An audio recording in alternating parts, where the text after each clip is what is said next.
You are listening to the Horse Radio Network, part of the Equine Network family. What a beautiful day for horses in the morning. You are listening to the number one horse podcast in the world. Here is your entertaining look at the horse world and the people in it.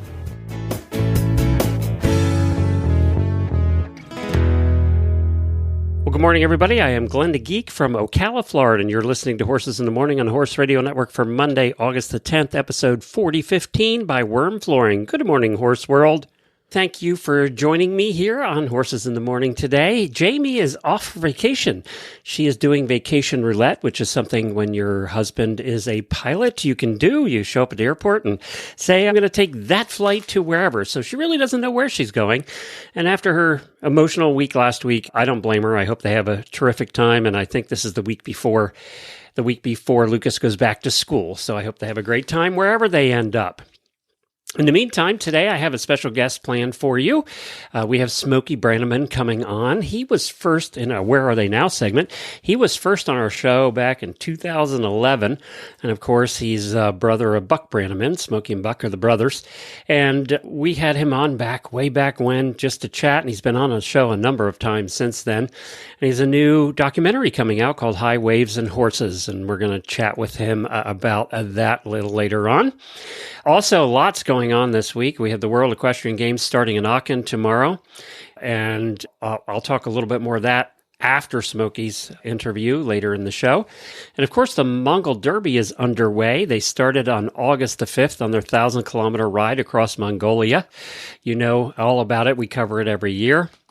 And right now, it looks like as of the end of race day 5, which was August the 9th, yesterday, I don't have today's results in yet, the field of riders was spread widely across the steppe, as they normally are, but Ragna Rowe and Lindsay Woods are the ones that emerged as the front runners. Rowe is a South African and an extreme race regular, all kinds of extreme horse racing, and has been leading since day 2. But by day 5, Lindsay Woods successfully closed the gap and was riding alongside Rowe in the very front of the pack.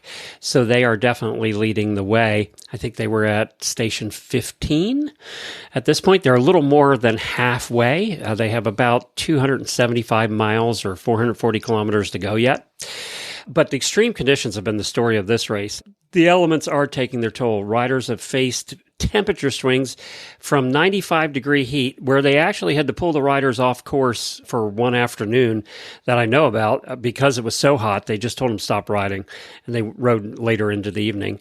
And then they went into thunderstorms. They had icy rain and even hail out on the course. So they've seen it all out there weather-wise. They're certainly getting a workout that way.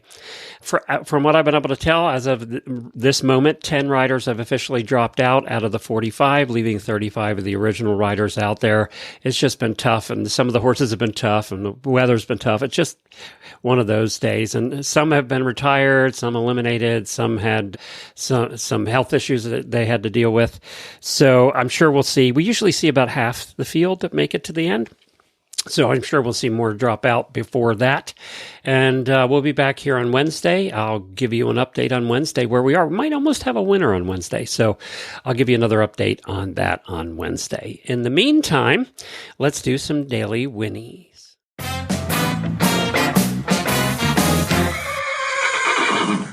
From the podcast to the barn, here's some hidden birthday wishes to keep you warm.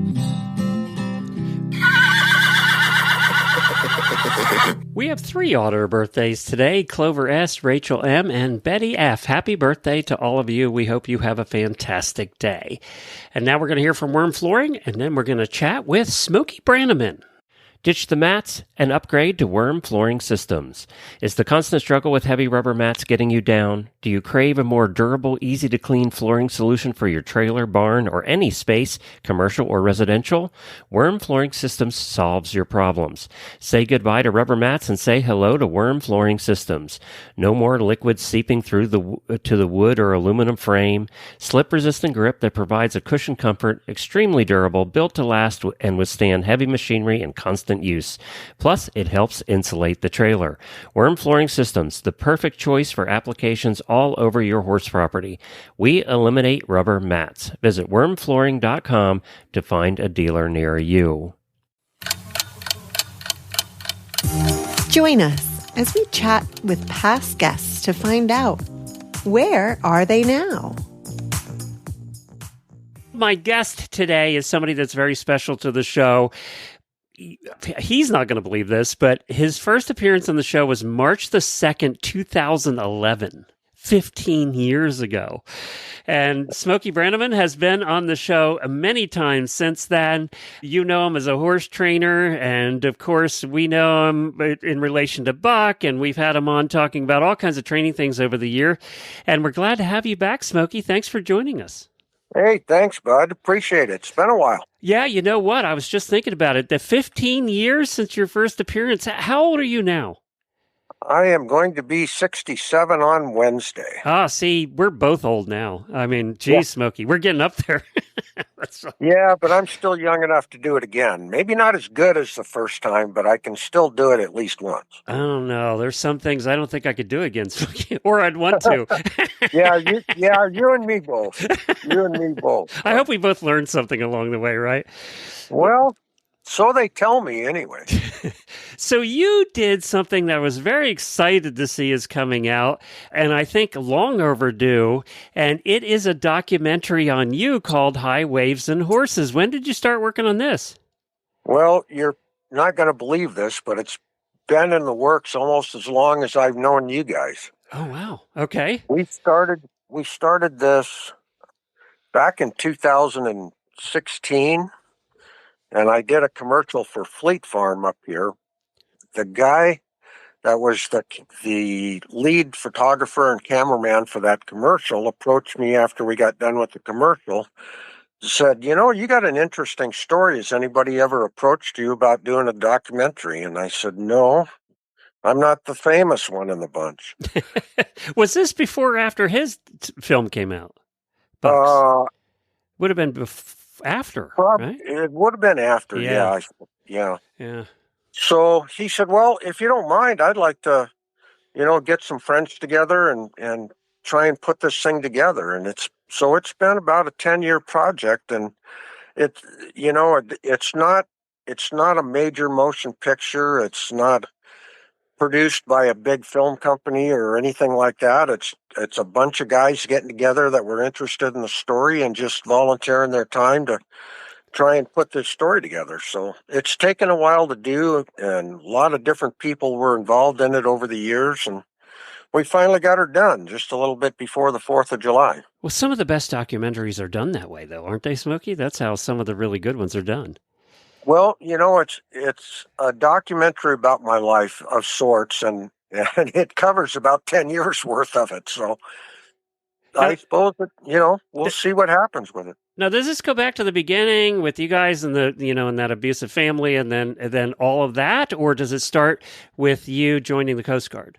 No, it goes all the way back to when I was hatched and our early years in the show business and the rodeo stuff, and up through high school and into the Coast Guard for 23 years, and then back out and into horses again. So kind of the full gamut. Your foster parents, I know you're very fond of them and everything that they did for you guys. What do you think is the one thing that you took away from them?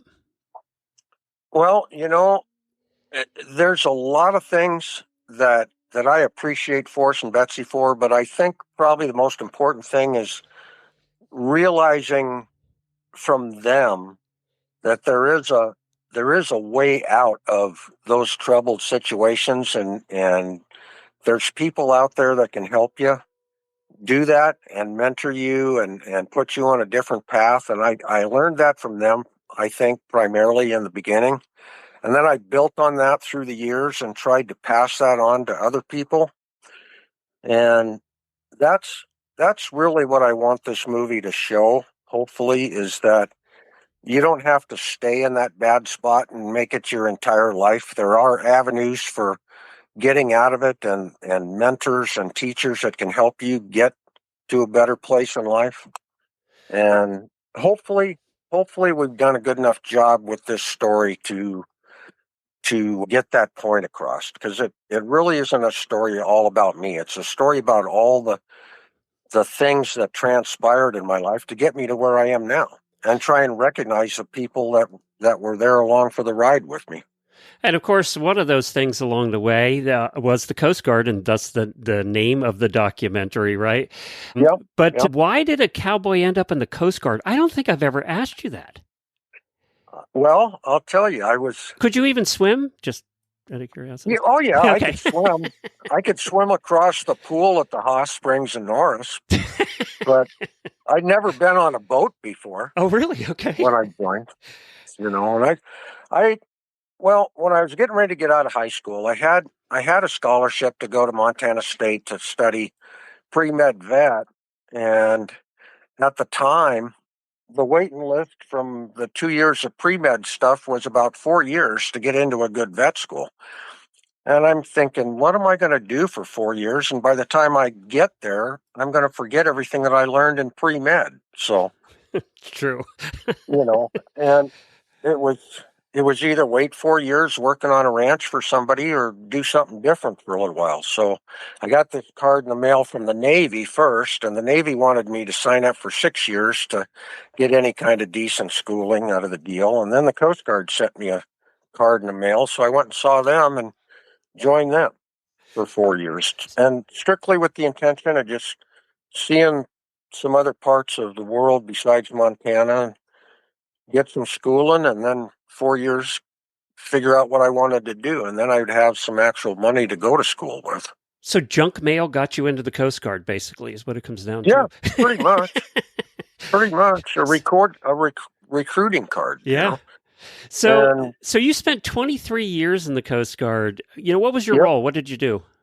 I was a bosun mate.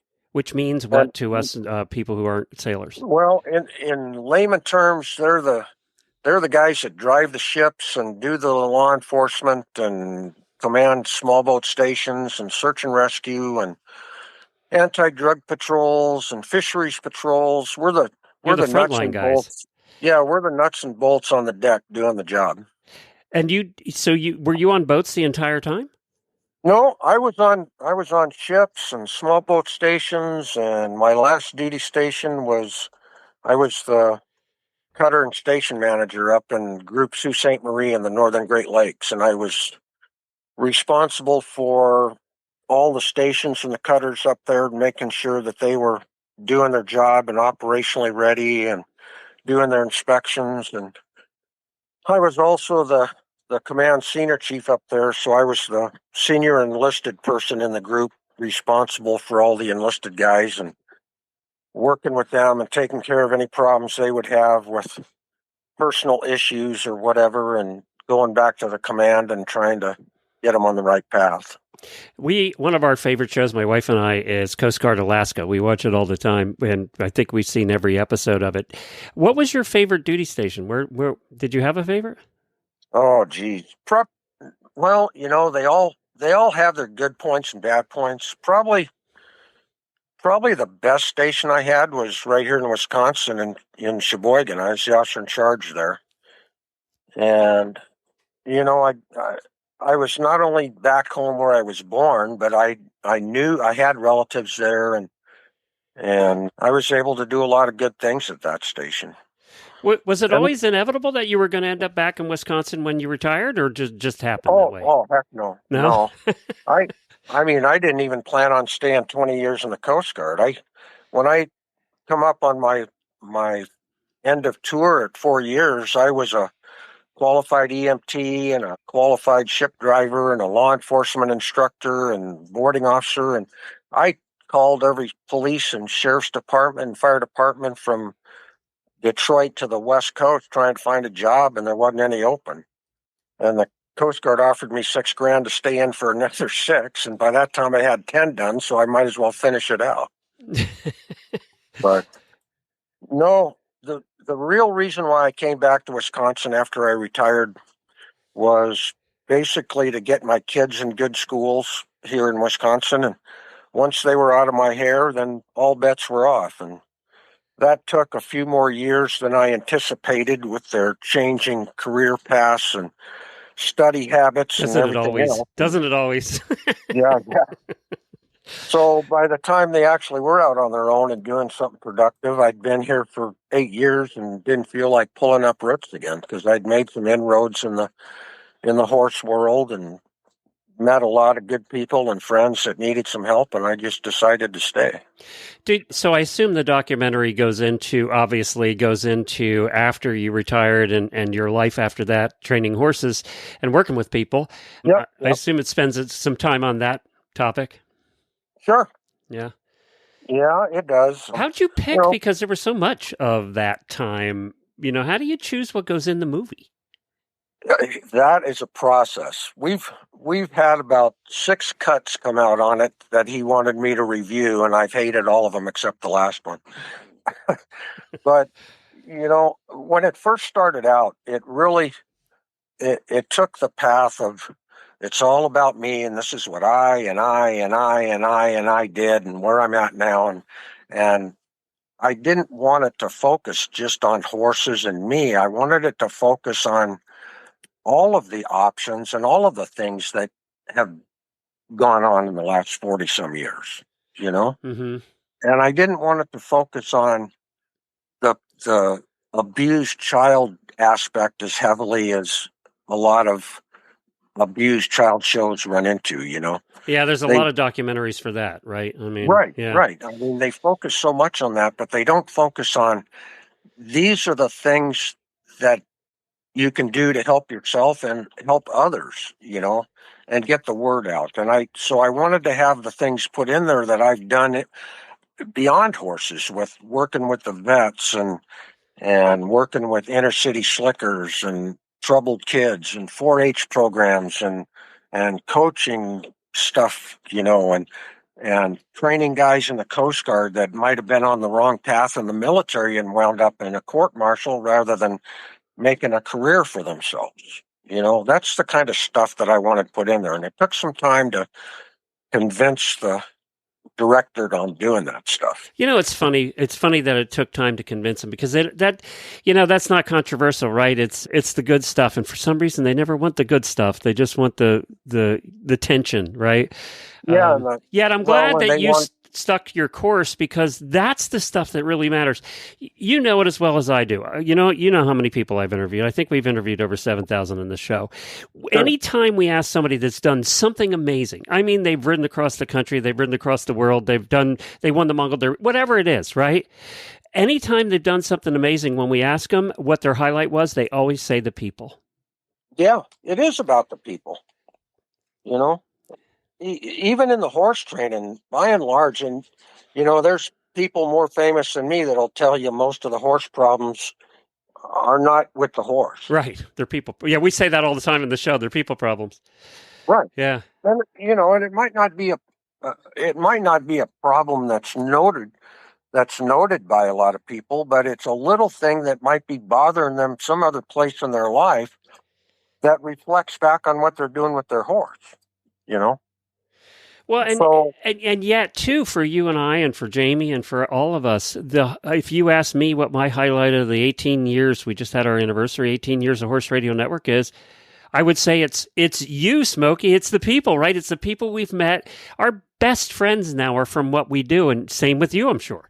Oh, I'm sure. Yeah, for sure. Yeah. We just did the first screening of the film last Saturday before last. How cool was that to see it on the screen with a whole bunch of friends? Well, it didn't come off on a Hollywood production because we had some trouble with our video equipment and stuff. No. And so we're going to do better the next time. For those of you that come and watch it in a show house. It'll be better. But it was amazing. I had friends that I'd done clinics for and helped with horses come from clear down in Illinois and southern Wisconsin to drive up here for the night and see the thing for the first time. And, it turned into a big friends get together more so than a screening of the movie, So that I appreciate. I even had guys from the Coast Guard come over from Michigan that I'd been stationed with 40 years ago to come and watch this thing. and spend a couple days visiting. So it was good, you know. Well, I want to congratulate you. I'm so happy that you got this together. I think it's important that you did. Where can people see it? What do they do to see it?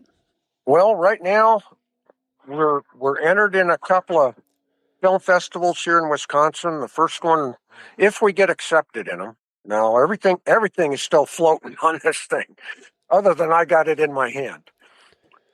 I got in for a film festival in Sheboygan, and I should know by the end of the month whether we get accepted for that one. If we do, that film festival's in October.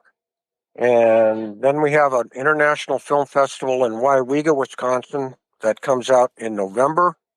And hopefully, if we get accepted to those two, that'll give me a little bit of oomph to have a look at my submission for Sundance Film Festival and a documentary festival in Missoula coming up after the first of the year. Very cool. For right now, we just got to wait and see who gets interested in it. I know you have a Patreon page. Can Patreon supporters see it? I do not have it posted there. Okay. What I have posted there is a couple of trailers to the movie. Okay. Also the background. I have a video up there that Vic and I did, my wife, that kind of introduces the movie and spoon feeds you on what my true goals were for this movie and what I want to have people take out of it before they go and see it. So they're kind of getting front loaded to cut off the fantasies of another chick flick coming out or a horse training flick coming out or whatever, because it's not that kind of stuff. It's real life and a story with a meaning and a mission, you know. Well, I'll put the link to your Patreon if somebody wants to check out all of the different things they can get on your Patreon. I'll put the link to it in our show notes as well. And I just have no problem. It's good to catch up with you again. I have one final question for you.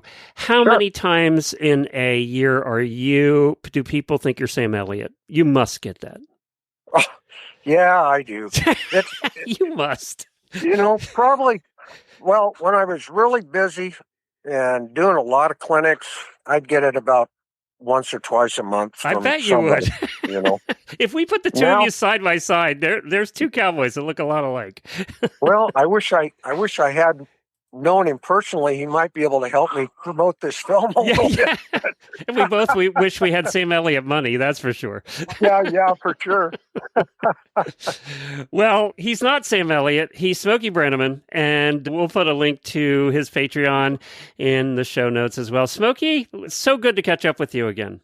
Thanks, bud. And also, if people can't figure out Patreon, most of it is on YouTube too. Okay. On my Smokie Brannaman page or Facebook if you want the latest news on what I'm doing or where I'm going or when this thing might actually make the public purview. All right, and I'll put a link to all of those in the show notes as well. And let's have you on before 15 years, okay, Smokie? For sure. Clarify Larvicide is more than just a fly control product. It's the first step towards improving horse comfort and keeping nuisance flies out of your stables.